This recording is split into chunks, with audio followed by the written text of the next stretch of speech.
Evacuees have returned home and school is back in session for residents of Menahga after a wildfire broke out near town earlier this week. But while things seem to be getting back to normal, life has changed for several residents in the area. Lacey Monteleone was in Menahga today and she's now live in the studio with more. Lacey, what can you tell us? Well, Dennis, as we first reported last night, 12 homes and 2 businesses were lost in the wildfire that started on Tuesday. Today, I spoke with one family whose home was completely destroyed, and yet they still remain thankful for the few things that did survive. After a wildfire tore through the area, this is all that remains of the Snyder family home. I didn't have any idea we would come back to this. There's not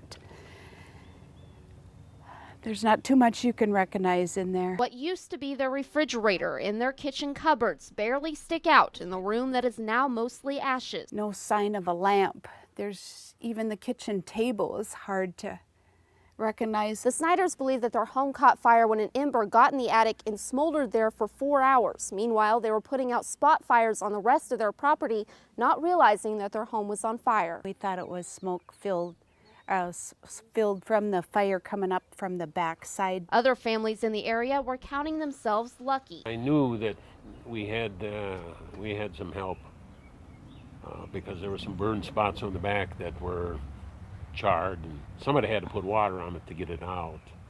And I found out this morning there was Sabika Fire Department. The Dolskys were forced to evacuate and had only minutes to grab what they could. I got in the car and left. It wasn't until I got over by the town hall and parked the car that I just really let go. The fire that caused so much destruction seems to be finally dying out. Where we are today is mainly looking at hot spots, putting out any smoke. Especially we're looking at smoke that's coming over the traffic patterns. But for the Snyder family, the damage has already been done. Just getting over what has happened here, not only in the house, but in the beauty of the yard. Besides a few family photo albums that she was able to save, Snyder says she's just grateful they still have each other. That's number one. Now, Snyder says she is not sure whether they will rebuild their home or move elsewhere. While the fire is now 25% contained, a smoke advisory has been put in place in Hubbard County. Dennis. All right, thank you very much, Lacey. The Red Cross is accepting donations for victims of the wildfire. Cash donations are preferred.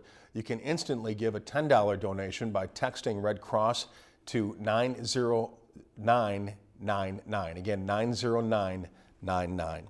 If you've enjoyed this segment of Lakeland News, please consider making a tax-deductible contribution to Lakeland Public Television.